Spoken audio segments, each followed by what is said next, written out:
नबी का जिक्र करते हैं, तेरा एहसान है मौला।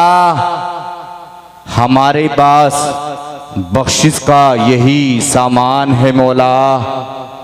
मदीने की गली छोड़ दें जन्नत के बदले में। बेशक सुभान अल्लाह।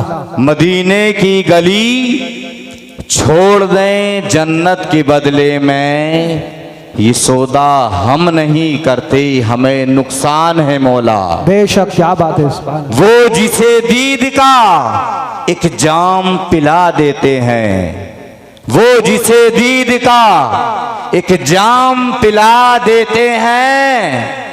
फर्श ता अर्श सभी पर्दे उठा देते हैं। बेशक क्या बात। फर्श ता अर्श सभी पर्दे उठा देते हैं। मेरे महबूब के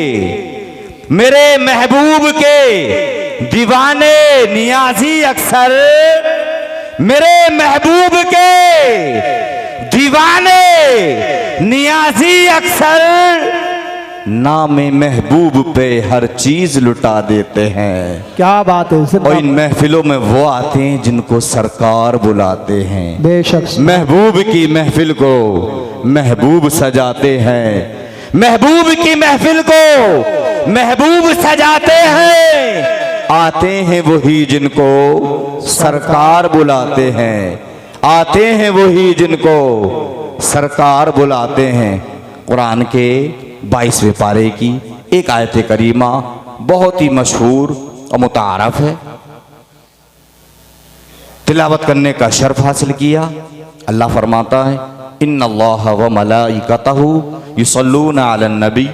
बेशक अल्लाह और उसके फरिश्ते नबी पर दुरूदो सलाम भेजते हैं। या अय्युहल्लज़ीना आमनू सल्लू अलैहि व सल्लिमू तस्लीमा। क्या ईमान वालो, तुम भी अपने गैबदा नबी पर खूब खूब दुरूदो सलाम भेजो। इस आयत करीमा में अल्लाह ने और उसके बाद फरिश्तों ने नबी पर दुरूदो सलाम पढ़ा, दुरूदो सलाम भेजा। फिर ईमान वालों को हुक्म दिया, क्या ईमान वालों, तुम भी अपने नबी पर, हम नबी का कलमा पढ़ते हैं, नबी से मोहब्बत करते हैं, नबी के गुलाम हैं, नबी के इश्क में डूब कर हम जब मुस्तफ़ा पर दुरूद पाक पढ़ने की आदत बनाएं तो इंशाअल्लाह हमारी जिंदगियों में इनकलाब पैदा हो जाएगा। क्या बात। मेरा जहन जो काम कर रहा है, तफसीर रूहुल बयान जिल्द नंबर 3 सफ़ा नंबर 147 पर साहिब रूहुल बयान ने एक वाक़ये को नकल फरमाया।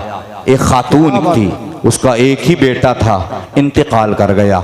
2-4 बेटे हैं, अगर एक बेटे का इंतकाल हो जाए तो इंसान को सब्र होता है, दिल को सुकून मिलता है। 4 बेटे अल्लाह ने दिए थे, एक का इंतकाल हो गया है, 3 बाकी हैं। लेकिन जिस औरत का, जिस मर्द का, जिस इंसान का सिर्फ एक ही बेटा हो, वह इंतकाल कर जाए, भला पूछिए उसके दिल पर कितने जख्म और कितने दर्द और कितनी परेशानियों का वो वक्त, वो लम्हात, वो सातें गुजरी होगी। ये खातून ख्वाब में देख रही है कि बच्चा अजाब कब्र में मुब्तला है, कब्र में अजाब हो रहा है। अजीजान मिल्लत, यह औरत हैरान और परेशान इस्तेजाम में पड़ गई। एक ही बेटा, वो भी इंतकाल कर गया, अजाब कब्र में मुब्तला है। चंद अय्याम गुजरने के बाद, चंद दिन गुजरने के बाद ये खातून, ये औरत फिर ख्वाब में देख रही है कि बच्चा रहमत इलाही में मुस्तगरक है, डूबा हुआ है। जब इस औरत ने देखा कि चंद दिन पहले बच्चा अज़ाब कब्र में मुब्तला था और आज रहमतों की बारिश हो रही है, तो फिर ये औरत, ये खातून अपने बेटे से पूछती है, बेटा मुझे ये तो बता कि चंद दिन पहले तू अज़ाब कब्र में मुब्तला था और आज रहमतों की बारिश हो रही है। ये मामा मेरे समझ में नहीं आया, ये राज मेरे समझ से बाहर है। बेटा मुझे समझा, आखिर वजह क्या है? तो वो बच्चा अपनी अम्मी जान को जो जवाब देता है वो सुनिए। वो बच्चा अर्ज करता है, अम्मी जान, मर्रा रजुल रजुलन बिल मकबरा फसल्ला अला नबी व आदा सवाबा लिल अमवात। अम्मी जान, एक मर्द का, एक रजुल का, एक इंसान का हम लोगों के कब्रिस्तान से गुजर हुआ, और गुजरने वाले ने नबी आखिर ज़मा पर दुरूद मुस्तफा पढ़ा, और दुरूद मुस्तफा पढ़ने का सवाब हम मुर्दों के हवाले कर गया। परवरदिगार आलम ने दुरूद मुस्तफा की बरकत से अज़ाबे कब्र को उठा लिया और रहमतों की बारिश फरमा दी। बेशक नारे तकबीर, नारे रिसालत, नारे गौसियत, मसलके आला हजरत उर्से मुकद्दस उलमाए ले। और सुनिए, एक किताब का नाम है दलाइल खैरात। ये किताब हर खानका में बतौर वजीफा की पढ़ी जाती है। क्या बात, हर मज़ार पर, हर खानका में बुजुर्गों का ये मामूल और दस्तूर है। इस किताब को पढ़ा जाता है, विर्द किया जाता है, वजीफा किया जाता है, तब कहीं जाकर अल्लाह का कुर्ब हासिल किया जाता है, फिर जाकर के अल्लाह का वली बना करता है, अल्लाह का दोस्त बना करता है। इस किताब के लिखने वाले राइटर सबब तालीफ पर गुफ्तगू कर रहे हैं। आखिर मैंने इस किताब को क्यों लिखा, इस किताब को लिखने का सबब क्या था, आखिर इस किताब को लिखने की हाजत क्यों पेश आई, बयान फरमाते हैं। रात की तारीकी में सो रहा था, बिस्तर इस्तिराहत पर था, अचानक आंख खुली, बिस्तर से उठा और फिर सोचा कि वुजू किया जाए, नमाज को पढ़ा जाए। अजीजा ने मिल्लत घर से बाहर निकले, कुएं के करीब गई, कुएं पर डोल और रस्सी को नहीं पाया, कुएं पर पानी निकालने का कोई जरिया नहीं पाया। ढूंढ रहे हैं, तलाश में हैं, जुस्तजू में हैं, कोई ऐसी शय, कोई ऐसी चीज मिल जाए जिसके जरिए कुएं का पानी निकाला जाए। वुजू करना है, नमाज पढ़ना है। ये बुजुर्ग कुएं पर पानी निकालने का जरिया ढूंढ रहे हैं, डोल और रस्सी की तलाश में है, बाल्टी की तलाश में है। इस कुएं के करीब ही एक मकान था। एक छोटी सी बच्ची, कम उम्र बच्ची, कम सिन बच्ची खिड़की खोलकर इस मंजर को मुलाजा कर रही है। ये बुजुर्ग कोई चीज तलाश कर रही है। ये बच्ची मकान का दरवाजा खोलती है, ये बच्ची बाहर आती है, आकर के पूछा आप क्या तलाश कर रहे हैं? तो इस बुजुर्ग ने कहा था बेटा पानी निकालने का जरिया ढूंढ रहा हूँ, पानी निकालना है, वुजू करना है, नमाज पढ़ना है। ये बच्ची कहती है अच्छा आप ही की जात है जिनकी लोग इतनी तारीफ करते हैं, इतनी इबादत करने वाले हैं, इतनी रियाजत करने वाले हैं, इतनी तस्बीह और तहलील करने वाले हैं, इतनी इबादत और रियाजत करने वाले हैं, इतनी हम्दो सना बयान करने वाले हैं, इतनी अल्लाह अल्लाह करने वाले हैं। इस बुजुर्ग ने फरमाया बेटा ये बात बाद में करनी है, पहले हमारी जरूरत को पूरा किया जाए। ये बच्चे बुजुर्ग के हाथ को पकड़ लेती है, इरशाद फरमाती है इतने बड़े बुजुर्ग होकर कुएं से पानी निकालने पर कादिर नहीं है, डोल और रस्सी का जरिया ढूंढ रहे हैं। पानी निकालने के लिए आप जो है एक वसीला तलाश कर रहे हैं। आइए देखिए कुएं का पानी आपके लिए कैसे आता है। ये बुजुर्ग इस बच्ची के हाथ के जरिए कुएं के करीब होते हैं। ये बच्ची अपने लबों को जुम्बिश देती है, ये बच्ची दुरूद मुस्तफा पढ़ती है और दुरूद मुस्तफा पढ़ने के बाद ये बच्ची कुएं में थूक देती है। बच्ची का कुएं में थूक ना हुआ, कुएं का पानी उबर कर बाहर आने लगा। ये बच्ची कहती बाबा जान पानी आपके लिए आ रहा है, आप वुजू कीजिए, नमाज पढ़िए। अब तक का हाल ये था ये बच्चे बुजुर्ग के हाथ को पकड़े हुए थे, लेकिन अब ये बुजुर्ग बच्ची के हाथ को पकड़ लेते हैं, इरशाद फरमाते हैं बेटा इसमें राज क्या है, इसमें असरार और रमूज क्या है, इसमें हिकमत क्या है, इसमें बात क्या है कि तूने कुएं में थूक दिया और थूकने के सबब कुएं का पानी उबर करके बाहर आ गया। ये बच्ची कहती बाबा जान मेरे पास कुछ नहीं है, मैं दुरूद मुस्तफा पढ़कर कुएं में थूक देते हो तो अल्लाह तबारक व तआला ने दुरूद मुस्तफा की बरकत से जुबान में ये तासीर और असर पैदा फरमा दिया है। तो दुरूद मुस्तफा पढ़कर कुएं में थूक देते हो तो दुरूद मुस्तफा की बरकत से कुएं का पानी उबर करके बाहर आ जाता है। सुभान अल्लाह। नारे तकबीर, नारे रिसालत, नारे गौसियत मसलके आला हजरत उनसे मुकद्दस उलमाए सुन्नत।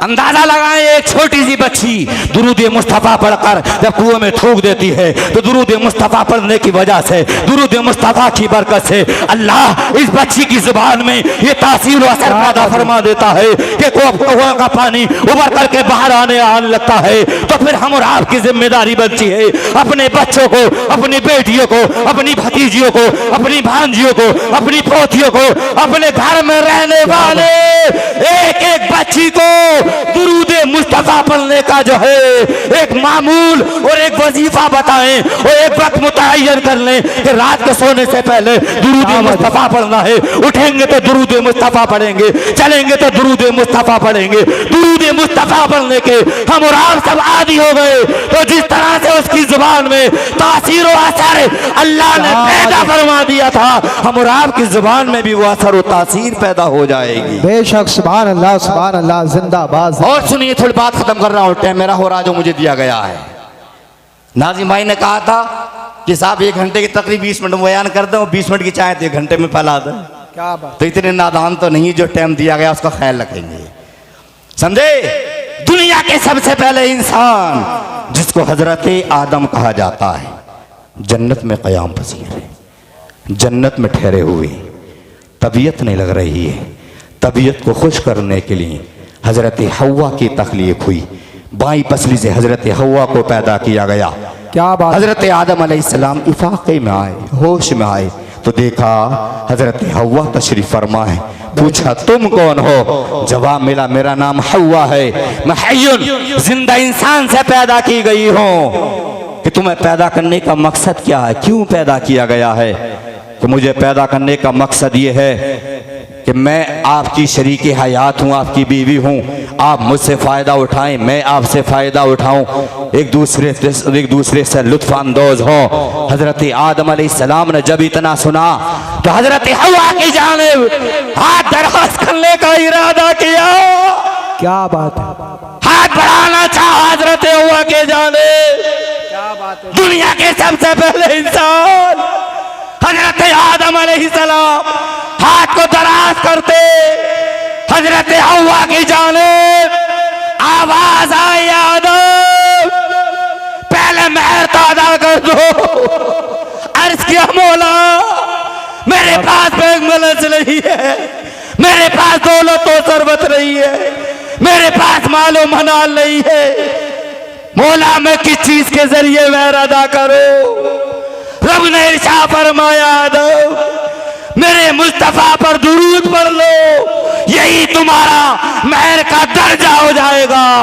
दुनिया के सबसे पहले इंसान हजरत आदम अलैहिस्सलाम दुरूद मुस्तफा पढ़ रहे तो हजरत हव्वा का मेहर अदा हो रहा। अंदाजा लगाएं, आज हम और आपके यहाँ शादी होती है तो क्या करते हैं? 2 लाख 3 लाख और 4 लाख मेहर बांधा जाता है।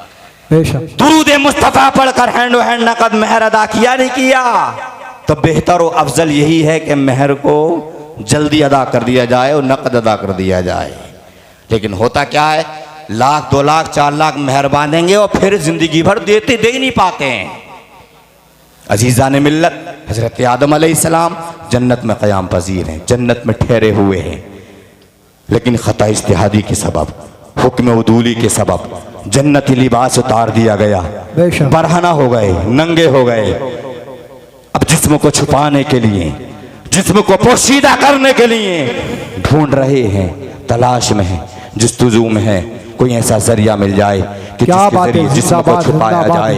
एक दरख्त के करीब गए, हाथ को बढ़ाया, चाहा कि पत्ते को तोड़ा जाए, पर्दा पोशी की जाए, जिस्म को छुपाया जाए। जैसे ही दुनिया के सबसे पहले इंसान दरख्त की जानिब हाथ दराज करते हैं, ये दरख्त बुलंद हो गया, लंबा हो गया। क्या बात। पत्ता नहीं तोड़ पाए, दूसरे दरख्त के करीब गए, ये दरख्त भी बुलंद हो गया। जिस शजर, जिस पेड़ और जिस दरख्त के करीब जा रहे थे वो दरख्त बुलंद होता चला जा रहा था। आखिर हैरान और परेशान कि जिस्म को छुपाना है, पर्दा पोशी करना है, लेकिन कोई जरिया नहीं मिल पा रहा है। लेकिन कोशिश जारी रखी। मन जद्दा वजदा, जो कोशिश करता है वो पा लेता है। हजरत आदम अलैहिस्सलाम ने कोशिश जारी रखी और फिर एक दरख्त के और करीब गए। जैसे ही दरख्त के करीब गए, ये दरख्त नीचे की जानिब झुका। हजरत आदम अलैहिस्सलाम ने हाथ को बढ़ाया, पत्ते को पा लिया। जैसे ही पत्ते को पाया, पर्दापोशी कर लिया, जिस्म को छुपा लिया। तमाम दरख्तों ने रब की बारगाह में शिकवा किया, परवरदिगार आलम हुक्म हुदूली के सबब, खता इज्तिहादी के सबब हजरत आदम अलैहिस्सलाम का जन्नती लिबास उतार दिया गया था। लेकिन मौला तमाम दरख्तों ने आदम को पत्ता नहीं दिया है, लेकिन एक दरख्त ऐसा है कि उसने आदम को पत्ता दे दिया है। तब रब ने इस दरख्त से मुहासबा किया, इरशाद फरमाया, ऐ दरख्त तू ही बता कि तूने आदम अलैहिस्सलाम को पत्ता क्यों दे दिया है। जब इस दरख्त से रब ने मुहासबा किया तो ये दरख्त बोल उठा, परवरदिगार आलम, जब ये तेरा बंदा आदम अलैहिस्सलाम मेरे करीब आया था तो इसकी पेशानी में नूरे मुस्तफा था और इसके लबों पर दुरूद मुस्तफा था। मैं ताज़ीम नबी में झुक गया और हजरत आदम अलैहिस्सलाम को पत्ता दे दिया। बेशक, सुभान अल्लाह, सुभान अल्लाह, जिंदाबाद जिंदाबाद। इसलिए कोशिश करें कि दुरूद मुस्तफ़ा पढ़ें और हर वो काम जिसकी इब्तिदा और आखिर में दुरूद मुस्तफ़ा ना पढ़ा जाए वो काम मुकम्मल नहीं हो पाता है।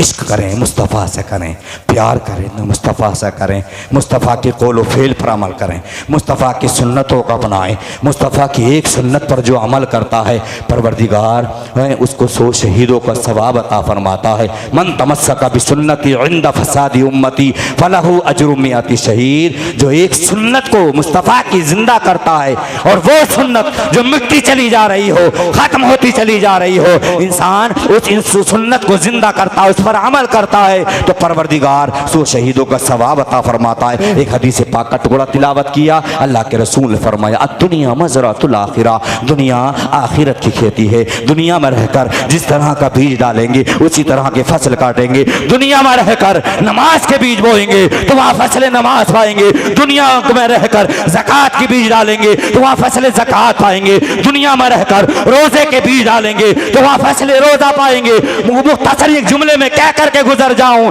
दुनिया में रहकर जिस तरह के आमाल इख्तियार करेंगे उसी के हिसाब से परवरदिगार आलम अजरो सवाब अता फरमाएगा। अस्तगफिरुल्लाह मिन कुल्ली ज़ंबिन व अतूबु इलैहि व मा अलैना इल्ला बलागुल मुबीन। अस्सलामु अलैकुम व रहमतुल्लाहि ताला व बरकातुहू। मैं चाहता तो मैं भी 1 घंटा तकरीर कर देता, लेकिन जब उलमा की कसरत, शायरों की कसरत आप देख रहे हैं, लिहाजा इसलिए इनकी रियायत ज़रूरी है। जो हमारे मेहमान हैं बाहर के, इनको भी आप भरपूर सुने। मौला से दुआ, मौला टूटे फूटे कलमात अपनी बारगाह में कबूल फरमा।